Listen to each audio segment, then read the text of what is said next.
여러분 한 주간 잘 보내셨나요? 이제 대망의 14주차를 맞이했습니다. 얼굴 한번 못 보고 14주차를 이제 맞이했는데요. 14주차 아쉬움이 많이 남습니다. 아쉬움이 많이 남고요. 여러분들 이제 마지막 강의까지 힘내서 같이 함께 잘 해줄 수 있기를 바랍니다. 지금까지 이렇게 잘 따라와줘서 너무 고맙고요. 14주차에서 11장, 12장을 다룰 텐데요.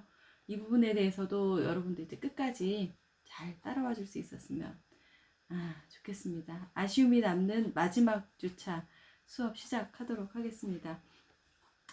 14주차 이제 마지막 주차에서 이제 우리가 다룰 내용은 11장의 갈등 관리와 대인 관계에 대해서 다룰 텐데요. 갈등. 여러분들은 갈등이 생겼을 때 그것을 어떻게 해결하시나요? 갈등. 우리가 삶에서 갈등을 안 겪고 살 수는 없죠. 근데 그 갈등을 겪으면서 나는 그 갈등에 어떻게 대처하고 그 갈등을 어떻게 해결하면서 살고 있는가에 대해서 한번 고민해 보시는 시간 됐으면 좋겠습니다. 그리고 내가 어떻게 갈등을 잘 대처해 나갈 것인가에 대한 고민도 한번 해보셨으면 좋겠습니다. 자, 이 갈등이라는 것이 나를 파괴할 것 같이 무거운 짐이지만 결국 나를 강하게 만들어준다는 뭐예요? 갈등을 잘 해결해 나갔을 때 느끼는 카타르시스는 남다르다라는 거죠. 그리고 갈등 해결을 통해서 내가 한층 더 성장하고 성숙해 나갈 수 있다라는 얘기를 하고 있습니다. 우리가 다룰 내용에는 첫 번째로 갈등의 정의와 유형에 대해서 다룰 거고요. 두 번째로는 효과적인 갈등 해결 전략에 대해서 다룰 거고요. 세 번째로 문제중심적 해결 방법에 대해서 다룰 거고요. 네 번째로 성숙한 인간 관계에 대해서 이제 쭉 한번 살펴보도록 하겠습니다. 자, 오늘도 변함없이 OX 퀴즈가 나왔는데요. OX 퀴즈에 대한 것들은 이제 수업 끝난 다음에 여러분 살펴보시고요. 밑에 것들이 이제 정답이라는 거. 자, 갈등. 이제 갈등의 정의와 유형에 대해서 먼저 살펴볼 텐데요. 자, 갈등의 정의. 갈등은 어떻게 정의하고 있을까? 갈등에 대한 정의에 대해서 살펴보면요. 갈등은 우리가 흔히 말하는 얽히고 설킨 것이죠. 뭔가 내 삶 속에서 뭔가 이제 뭔가가 막 잘 풀리지 않는 매듭이 막 이어져서 얽히고 설켜서, 그래서 이제 갈등의 정의에서 보면 우리는 이제 우리 교재에 보면 갈등에 대한 사전적 정의를 나타내는데, 사전적으로는 어때요? 칡과 등나무가 서로 얽히는 것 같이 개인이나 집단 사이의 목표 이해관계 따위로 적대시 또는 불화하는 일 또는 상반하는 것이 양보하지 않고 대립하는 것이다 라고 이제 갈등에 대한 정의를 이렇게 사전적으로 하고 있고요.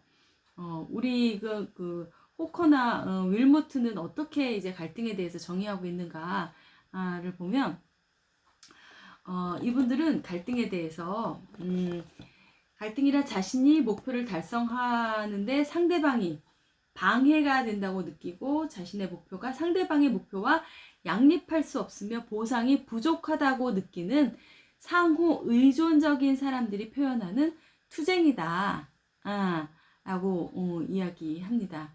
그러니까 갈등이라는 건 뭐예요? 첫 번째로 갈등은 상호 의존적인 관계에서 발생한대요. 그렇죠. 아무런 상관이 없는 상태에서 관계에서 갈등이 발생하지 않겠죠.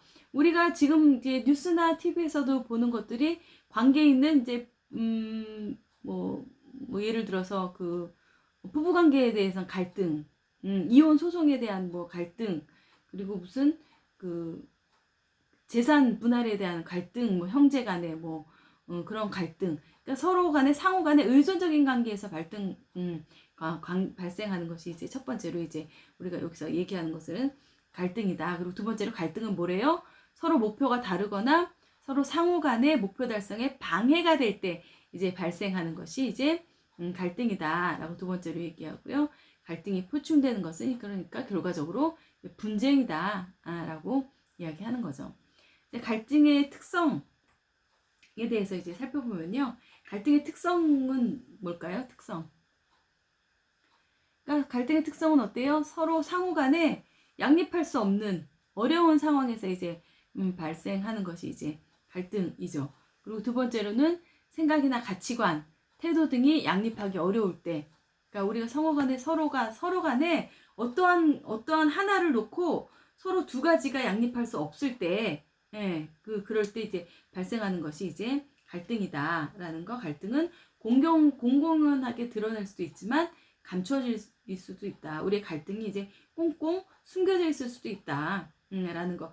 다 드러내는 갈등은 차라리 그 갈등에 대해서 서로 생각해보고 해소할 수도 있지만 이것이 감춰져 있기도 하다. 갈등이. 라는 거. 그리고 네 번째로 합리적이고 논리적일 수도 있지만 어때요? 비합리적이고 감정적일 수도 있다. 라는 거. 이게 감정적인 부분에서도 차지하는 것들이 갈등은 굉장히 많다라고 볼 수 있죠. 갈등에 있어서. 그리고 갈등을 일으키는 범위에 따라서 확대되어 나간다. 그렇죠. 그 갈등을 확대될 수 있죠. 개인 대 개인의 갈등이 일어날 수도 있고, 개인 대 개인의 갈등이 개인 대 집단의 갈등이 될 수도 있고, 또 집단 대 집단의 갈등이 될 수도 있고, 갈등이 점점 더 확대되어 나갈 수 있다라는 거. 그리고 갈등의 원인에 대해서 살펴보면 갈등의 원인은 서로 다른 어때요? 성격으로 인해서 갈등이 야기될 수 있는 거죠.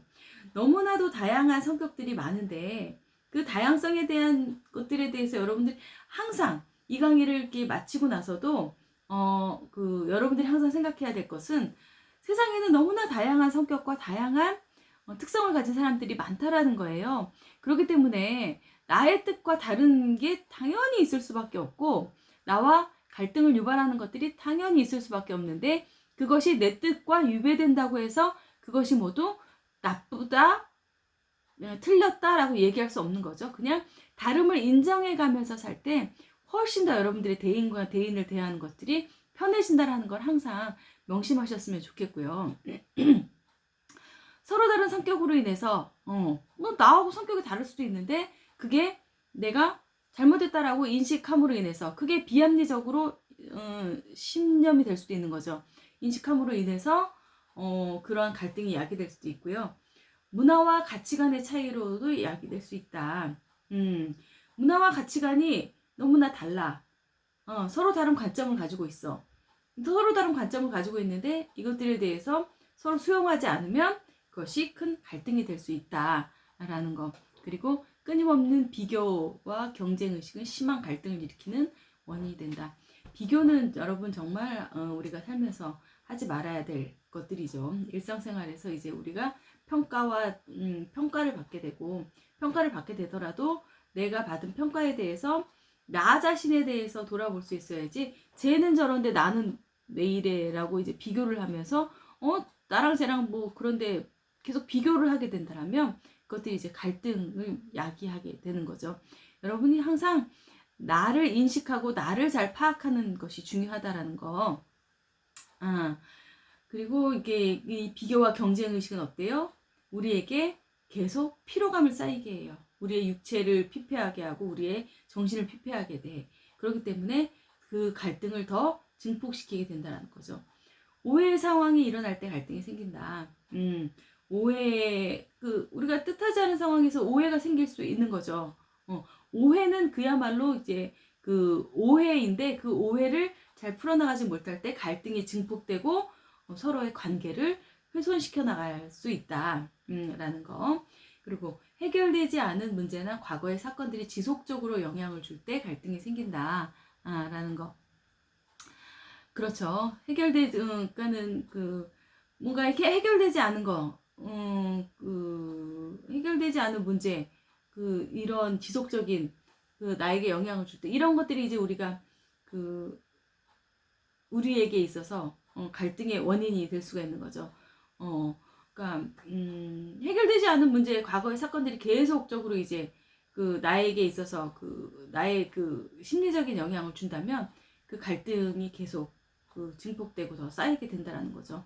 그러니까 우리가 이제 그 살아나가면서 넓은 면에서 이제 그 여러 가지 문제의 이런 갈등의 원인들이 있다라는 거. 그런데 이 갈등의 그 원인에서 우리가 가장 중요시 봐야 할 것들은 서로의 다름의 인정과 가치관의 차이죠.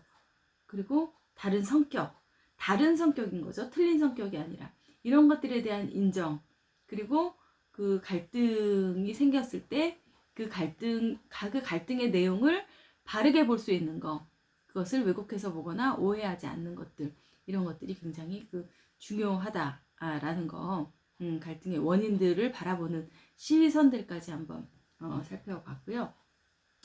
갈등의 그 유형에는 이제 감정적인 갈등, 인지적인 갈등, 목적 갈등, 역할 갈등, 행동 갈등, 뭐 이런 것들이 있다라는 거.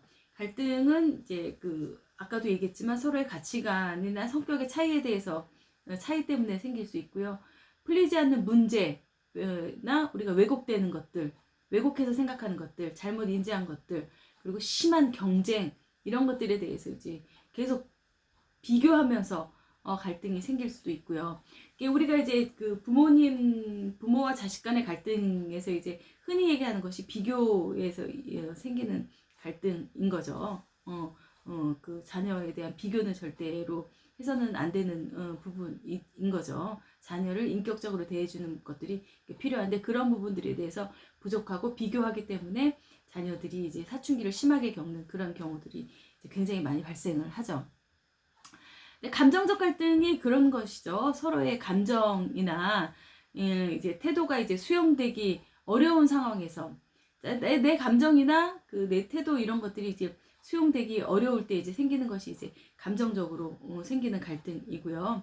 그 인지적인 갈등은 뭐예요? 여러분, 인지적인 것은 자기 자신이 주장하는 것들, 자기 자신의 생각이나 가치관들, 뭐 학문적인 견해, 이런 것들이 이제 서로 양립하기 어려울 때 이제 갈등이 생긴 거죠. 이 갈등이 생기더라도 이 갈등을 서로 비판적인 것들을 수용해가면서 서로 합리적으로 잘 풀어가는 이제 지혜가 필요한 거죠. 그 목적 갈등은 뭐예요? 목적 갈등 서로 이게 추구하는 목적과 상대방이 추구하는 목적이 어때요? 서로 대립되면서 서로 간에 목적 달성이 어려움이 야기될 때 나타나는 것이 이제 목적 갈등이라고 할 수 있고요. 서로의 목적을 이제 서로의 목적을 이뤄가야 되는데 자원이 한정돼 있어. 자원은 한정돼 있는데 서로 자신의 목적들을 다 채우려고 해. 이랬을 때는 이제 대립이 되고 갈등이 생기는 거죠. 이러한 갈등도 이제 그 한정된 그 뭔가의 자원이나 한정된 뭔가의 그 생활 속에서 뭔가 자신들의 목적을 다 100% 이루려고 한다면 그 갈등이 증폭되고 갈등을 해결할 수 없겠죠. 그런 것들이 이제 합리적으로 해결해 나갈 수 있는 그런 그 지혜들이 필요하죠. 역할 갈등이라는 게 있죠.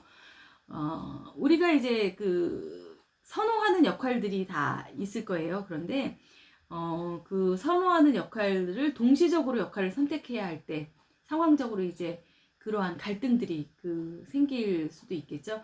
여러 가지의 그 역할을 하면서 그런 누구나 이제 하고 싶어 하는 역할이 있을 것이고, 누구나 또 조금, 하기 싫어하는, 조금 등한시하는 이런 역할들이 있을 텐데, 이런 역할에서 내가 별로 하고 싶어 하지 않는 이런 역할이 주어졌을 때 이제 역할 갈등이 이제 생길 수 있다. 라는 거 이제 역할 갈등이라고 이야기할 수 있고요. 그러니까 이런 것들이 이제 좀 발생할 때 역할 갈등을 이제 야기할 수 있다.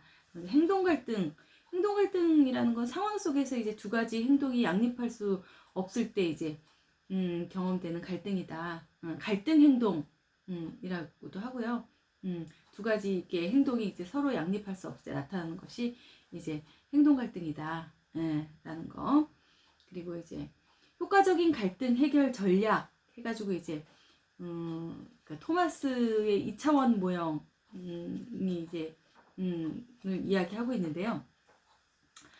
그 토마스의 대인 갈등 해결 전략, 관계 2차원 모형 해가지고 이제 그 첫 번째가 회피, 두 번째가 경쟁, 적응, 타협, 제휴 뭐 이렇게 나와 있는데요. 토마스는 인간관계를 해나가면서 개인 간의 갈등이 생길 경우에 갈등 해결을 위한 방법으로 자기 자신의 이익을 만족하려는 정도와 상대방의 이익을 만족하려는 정도 두 차원을 이용해서 2차원 모형.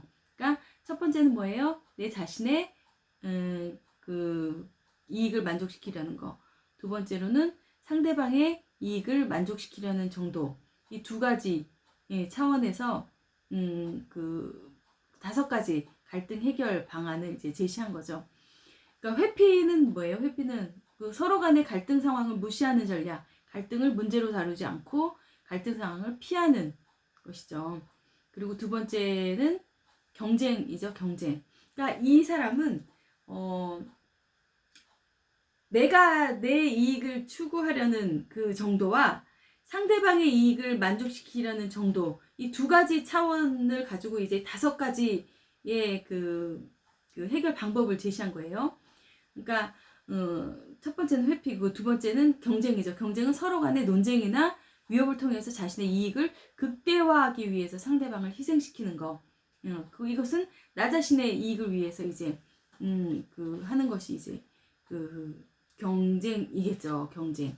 그리고 적응은 경쟁과는 정반대로 자신의 이익을 포기하고 상대방을, 이것은 뭐예요?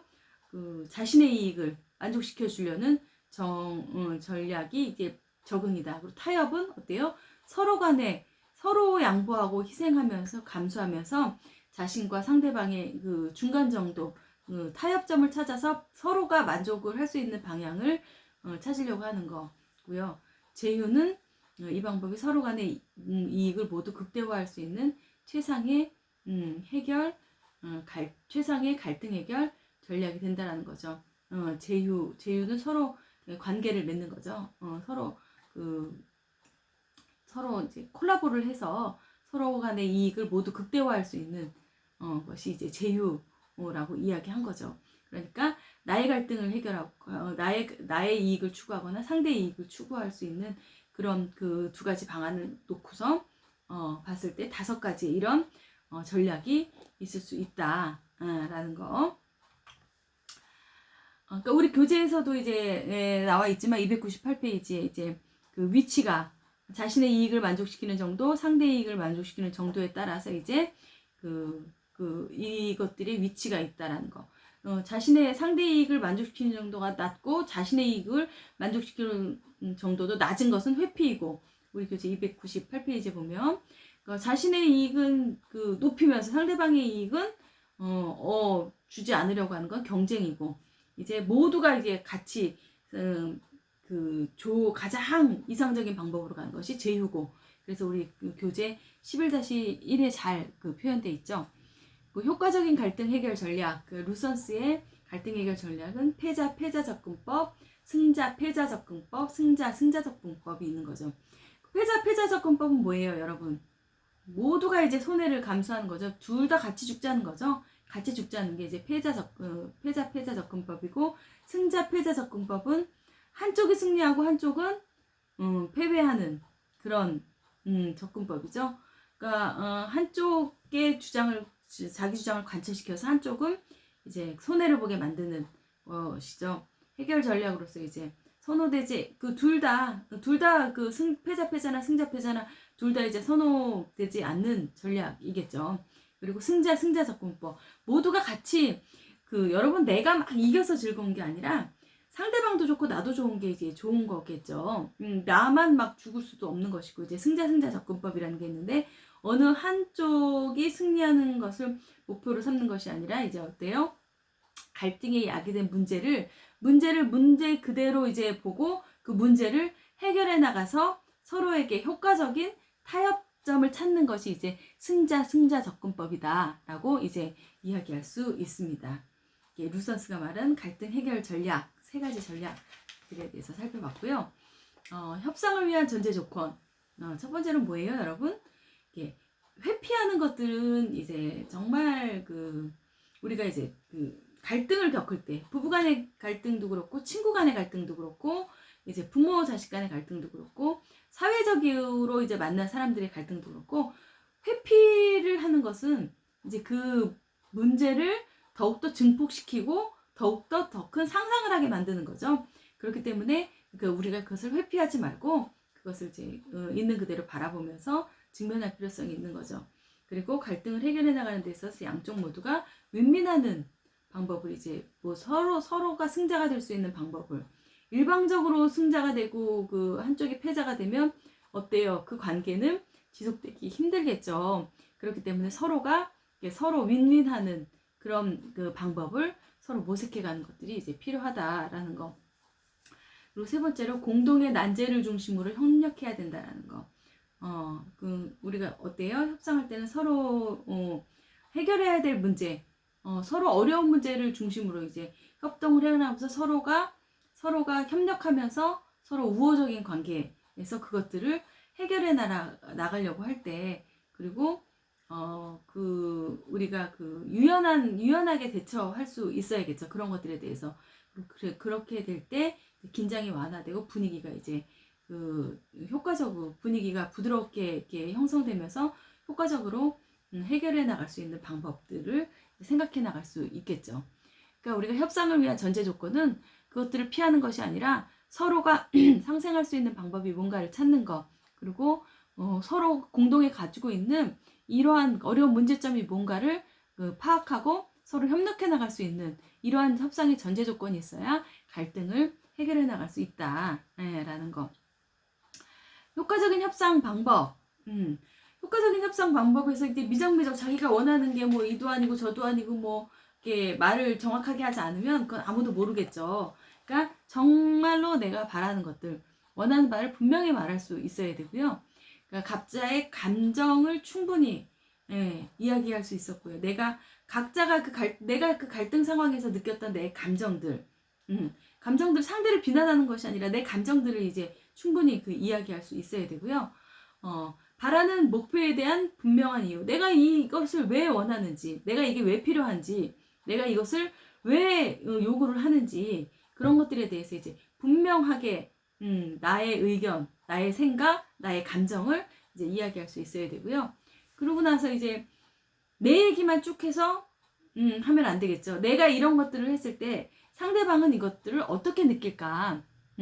상대방의 입장에서 그것들에 대해서 한번 내가 생각해보는 것들이 필요하고요. 합의점에 대해서 그 다음에 다각적으로 이제 우리가 생각해볼 수 있는 유연함 이런 것들이 이제 필요하겠죠. 효과적인 협상을 하기 위해서는 이러한 5가지 요인들이 필요하다라는 거 여러분들이 이제 생각해 보실 수 있을 것 같고요. 성숙한 인간관계. 여러분 성숙한 인간관계가 뭐예요? 성숙한 인간관계가 성숙한 인간관계를 우리가 일단 갈등, 우리 교재 좀 쭉 보면 302페이지의 갈등에 대해서 쭉 한번 봤거든요. 그러면 우리가 이제 효과적인 갈등 협상 방법 에 대해서 이게 5가지를 쭉 살펴봤고요. 문제 해결의 성공적인 대처 방법에 대해서 칼빈 브롬벨이 이제 쭉 설명한 것이 여러분 교재 303페이지에 이제 첫째, 둘째, 셋째, 넷째, 다섯째, 여덟째, 9제까지 이제 쭉 나와 있거든요. 이것들도 여러분들이 한번 쭉 이제 되뇌이면서 한번 생각해 보셨으면 하는 생각이 듭니다. 여러분들이 한번 쭉 첫째부터 9제까지, 첫째, 지속적인 의사소통의 노력과 함께 공동체의 구성원들의 각각 자신의 의견을 표현할 수 있는 시간을 동등하게 갖는다. 각각 자신의 감정을 솔직하게 표현할 수 있도록 억압하는 분위기를 만들지 않는다. 공감의 기술을 사용하여 끝까지 상대방의 의견을 경청하고 대화에 방해하거나 가로막지 않는다. 갈등을 일으킨 문제 자체에 초점을 맞춘다. 여러분, 감정이 상하면요, 사람은 갈등을 바라보지 않고 자신의 자존심을 세우게 돼 있어요. 그렇기 때문에 갈등에 이제 우리가 초점을 맞추는 것이 굉장히 중요하고요. 상호 간의 각자의 의견이나 가치, 기대의 차이를 존중해주고 갈등 해결은 가능한 일이고 이를 통해서 성장 발전할 수 있음을 기대하고 유연하게 다가갈 때 그 갈등이 해결될 수 있다는 거죠. 이전 갈등으로부터 얻어진 규칙을 적용해 본다. 이전에 갈등을 얻었을 때 내가 앞에서도 얘기했죠. 이 갈등을 경험했을 때 내가 이것을 어떻게 해결했을 때 이것들이 좋은 경험을 얻은 그런 것들을 한번 적용해 보는 거. 그리고 서로 간의 차이점을 수용하고 갈등 상황에 적용함으로써 문제가 해결될 수 있음을 경험해보고 상대방의 행동에 대한 압력이나 통제를 가하지 않는다라는 거. 이제 이 9가지 이제 그 칼빈 브롬벨이 얘기한 문제 중심적 갈등 해결. 문제가 생겼을 때 문제 중심적 갈등 해결이 중요하다서 문제를 바라봐야 된다는 갈등을 문제에 초점을 줘야 된다는 거. 이게 굉장히 중요한 내용이라고 생각이 됩니다. 여러분들도 이제 감정을 상하게 하는 말이 아니라 그 문제에 대해서 얘기하고 나의 감정에 대해서 얘기할 수 있다라는 거. 상대방의 감정을 다치게 하는 것이 아니라 이것에 초점을 맞춰서 한번 생각을 해보셨으면 좋겠고요. 다음으로 이제 성숙한 인간관계. 성숙한 인간관계는 어떤 인간관계가 성숙한 인간관계일까? 우리가 갈등을 이렇게 협상할 수 있는 이러한 능력을 가졌을 때 성숙한 인간관계를 가질 수 있는데 이 성숙한 인간관계는 여러분 어때요? 현실적이고 유연한 대인 신념을 가지고 있어야 된다. 우리가 그 현실적이지 않은 신념을 가지고 있을 수도 있어요. 상대가 나에게 어떠한 것들에 대해서 크게 뭔가 해줘야 된다라는 이런 신념, 잘못된 신념, 이런 것들을 가지고 있는 거죠. 상대에 대해서 유연하게, 다양하게, 이럴 수도 있겠구나, 라는 신념을 가질 수 있는 것들이 중요하고요. 현실적인 동기와, 욕구와 동기를 이제 갖추어져야 된다. 현실적인 동기와, 대인 공기와 현실적인 환경을 잘 조화시켜 나가야 되겠죠. 대인에 대한 동기와 현실적인 환경을 잘 조화시켜 나가는 거, 그것이 중요하고요. 그런 것들을 위해서는 이제 나에게 나의 개방적인 태도 이런 것들이 전제해야겠죠. 그 유연한 대인관계 신념을 갖거나 이제 동기를 갖춰 그 대인관계를 같이 해나가기 위해서는 이제 나의 자기 개방이 전제된다라는 거. 그리고 현실적이고 효과적인 대인 기술을 가지고 있어야 한다. 라는 거. 그 대인 기술이라는 건 여러분 뭐예요? 우리 앞에서도 이제 대인 기술에 대해서 쭉 봤죠. 상대방의 이제 소통하기 위해서는 어때요? 첫 번째로 제일 중요한 게 여러분 뭐라고 했어요? 듣는 거라고 했죠. 듣는 거. 상대방의 말을 내가 말을 많이 할수록 실수하게 된다라는 거. 그래서 나의 말은 줄이고 상대방의 말을 많이 듣는 연습을 많이 하게 되면 대인관계를 하는 데 있어서 여러분들이 훨씬 더 편안하게 대인관계를 할 수 있고 듣는 경청의 태도와 상대를 공감해주는 것들. 공감에 대해서도 우리 앞에서 살펴봤죠. 이런 것들을 가져야 된다라는 거. 그리고 객관적이고 정확한 지각과 판단 능력이 있어야 된다. 라는 거. 객관적인 사고가 굉장히 필요하죠. 내 주관적으로 상대방을 투사하는 이런 것들을 계속 아니면 편집준적인 생각을 가지고 있다거나 이런 것들이 신념을 가지고 있다라면 상대방을 객관적으로 바라볼 수 있는 게 힘들죠. 그렇기 때문에 객관적이고 정확한 지각과 판단 능력을 가지고 있어야지 성숙한 인간관계를 할 수 있다는 거. 그리고 안정된 감정 상태를 유지해야 된다는 거. 감정 상태를 안정되게 유지해야 된다는 건 굉장히 여러분 중요하죠. 내 감정이 들쭉날쭉하면서 별로 내가 표현하지 않아도 될 불필요한 그 감정 반응을 막 드러낼 필요는 없는 거죠. 감정 반응을 내가 어떻게 하는지, 나 자신에 대해서 내가 어떨 때 불필요한 감정 반응을 하는지에 대해서도 내가 나 자신에 대해서 조금 살펴볼 필요성들이 있는 거죠. 이런 것들. 나의 불필요한 감정을 어떻게 나의 불필요한 감정들을 드러내지 않는 부분에 대해서 나의 안정된 감정을 유지하는 것들에 대해서도 여러분들이 한번 자신의 감정을 점검해 볼 필요성들이 있을 거라고 생각이 됩니다. 여러분들이 이제 이 시간에는 이제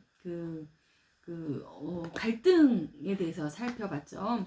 갈등에 대해서 갈등을 어떤 때 갈등이 유발되고 그 갈등이 유발됐을 때 우리는 어떠한 방법으로 그 갈등을 대처하고